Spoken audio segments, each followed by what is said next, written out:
6. Definitely a memorable animated movie that took the hearts of many with its story, characters, and epic animation. Although not everyone loves it, you can't disagree that it was a huge hit. But just how much do you know about Hero, Baymax, and the rest of the gang?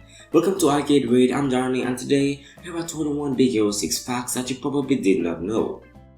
1. The plot of the movies is as follows. Robotics prodigy Hero lives in the city of San Francisco. Next to his older brother Tadashi, his closest companion is Baymax, a robot whose sole purpose is to take care of people. When a devastating turn of events throws Hero in the middle of a dangerous plot, he transforms Baymax and his other friends Gogo, Tamago, Wasabi, Honey Lemon, and Fred into a band of high-tech heroes. 2. In order to create the thousands of civilians living in San Francisco, the production team invented a program called the Denizen Factory, which allowed them to build a whole series of background characters that each have a distinct design. I don't know how that sounds to you, but to me that sounds like a huge achievement that would definitely reduce on the total amount of time taken to create the movie. 3. Believe it or not, Big Hero 6 is actually based on a Marvel comic that goes by the obvious name of Big Hero 6. Although it is based on a same comic, there are lots of changes to the names, the setting, the ethnicities of characters, the backstories, and several plot points. 4. In the Science Expo, while Zero is demonstrating the microbots, there are two brief shots showing Alistair Gray assessing another competitor's project. The competitor is wearing a brainwave analyzer, as created by Dr. Emmett Brown in the film Back to the Future. 5. This is the first animated Marvel film to be released to the theatrically via Walt Disney Animation Studios. However, the film does not share the same universe as the live-action Marvel Cinematic Universe, nor it is branded as a Marvel property from Marvel Studios. 6. Two important characters from the Big Hero 6 comic, Silver Samurai and Sunfire, did not make it to the film due to 20th Century Fox's owning both characters because of their affiliation with the X-Men. However, Tadashi's cap has the SF emblem, which is written in the same font as the Sunfire comic. 7. When Hero falls between his desk and bed after activating Baymax, you can see Oswald the Lucky Rabbit's face on Hero's ceiling. Oswald was Walt Disney's first animated character before Mickey Mouse. 8. According to Lorelei Bove, the reason Gogo Tamago's supersuit is yellow is to match her name, Tamago, which means egg in Japanese. 9. The model of the design of Baymax's eyes is a Japanese traditional bell which is called Suzu. Don Hall, the director, says that he got an inspiration when he visited a temple in Japan. 10. In the opening board battle, Hero goes up against Yama, a very large man controlling a battle bot. When Yama turns and shows his back, the Japanese character for Mountain, Yama, is embroidered on his jacket as a joke to his large mountain-like size. 11. When Hero first meets everyone at the college, Honey says a ball of carbide weighs 400 pounds. In reality, a ball of carbide measuring 36 inches in diameter, judging from size in the film, would weigh over 14,000 pounds. Not that I'm a scientist, but these are the facts. 12. YouTubers Dan Howell, also known as Dan is Not on Fire, and Philip Lester, also known as The Amazing Phil, have voiced cameos as technicians in the British version only in theaters. 13. This film became the 13th largest grossing Disney film, and it is also one of the 4 highest grossing Disney films that are not made by Pixar Animation Studios. The other 3 are The Lion King, Frozen, and Zootropolis, also known as Zootopia. 14. Big Hero 6 is only the second fully CGI film to be based off a comic strip. The first one was a DreamWorks animated film Over the Hedge from 2006, released 8 years prior, and the third would later be the 20th Century Fox animated film Snoopy and Charlie Brown the Peanuts movie, which was released in 2015. 15. The college lab window pays obvious respects to the same design as a Pokemon ball or Pokeball. Pokemon was launched in Japan, which also pays homage to the setting for the entire movie, which is San Fran, Tokyo. 16. When Baymax first sets out his new rocket Fist in Fred's mansion, the statue that he destroys is a statue of Hans from Frozen. But while we're at it, be sure to click the first link in the description below to check out my video on 40 things you may not have known about Disney's Frozen. 17. In Fred's mansion, a portrait of Stan Lee, Chairman Emeritus of Marvel Comics, can be seen as Fred's dad. As in all Marvel-related movies, part of the contract was to feature him in some way. 18. In Hero's bot fight against Yama, Megabot, Hero's robot, is seen removing the arm of Yama's robot, using it to cause Yama's robot to attack itself.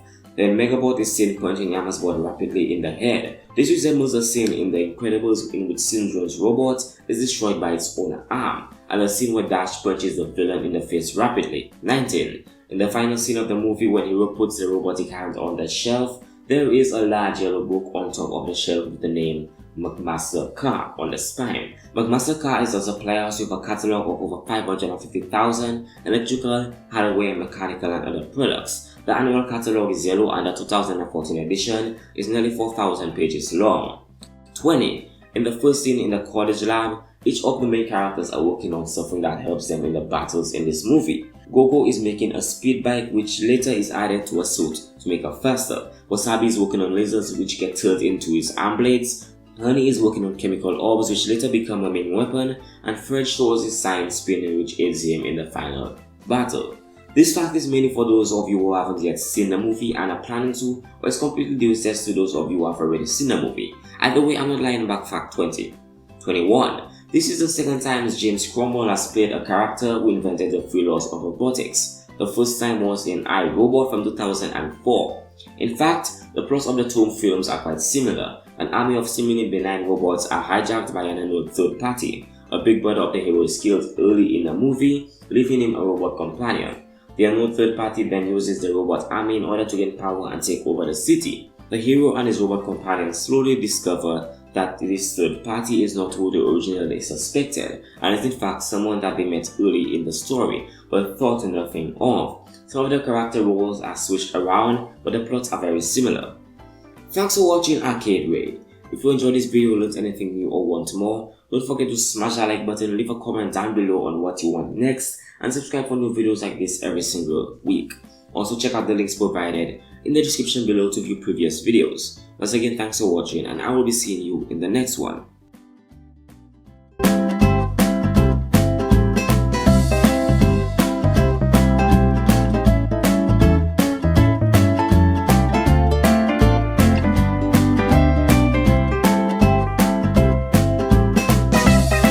Hey guys, Brain here, and today I've got a very interesting question.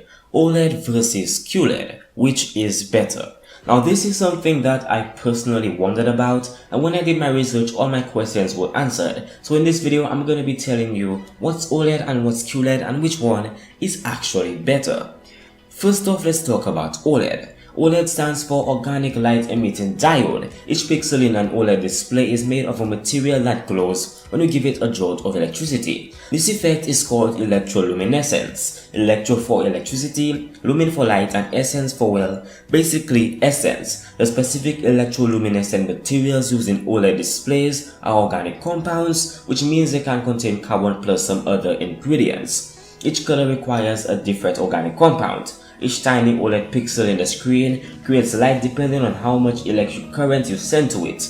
Lots of current produces lots of light, no current produces no light. And that's one key to OLED's excellent picture quality. OLED TV marketing often claims infinite contrast ratios. Since OLED can produce a perfect black, emitting no light whatsoever, its contrast ratio, expressed as the brightest white divided by the darkest black, is technically infinite, and contrast ratio is arguably the most important aspect of picture quality. OLED displays are typically known for producing some of the crispiest and darkest colors available while still displaying them at high quality.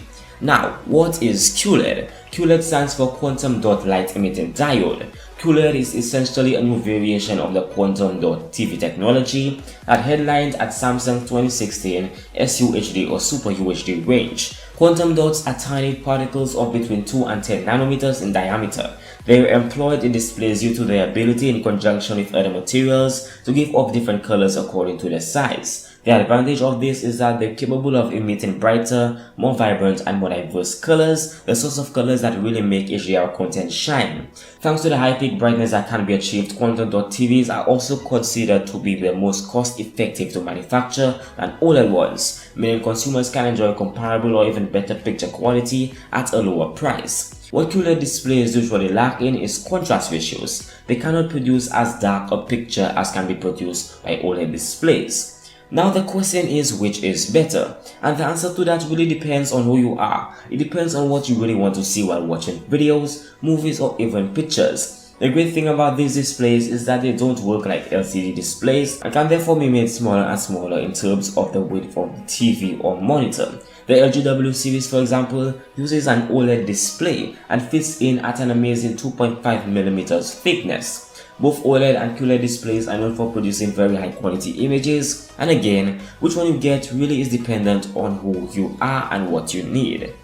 So thanks for watching. If you like this video, learned anything new or want more, feel free to subscribe, comment below and give this video a thumbs up. You can also check out previous videos by using the links provided in the description below and find out more about QLED and OLED displays using the links also provided below. So that's about it for this video and I will be seeing you in the next one.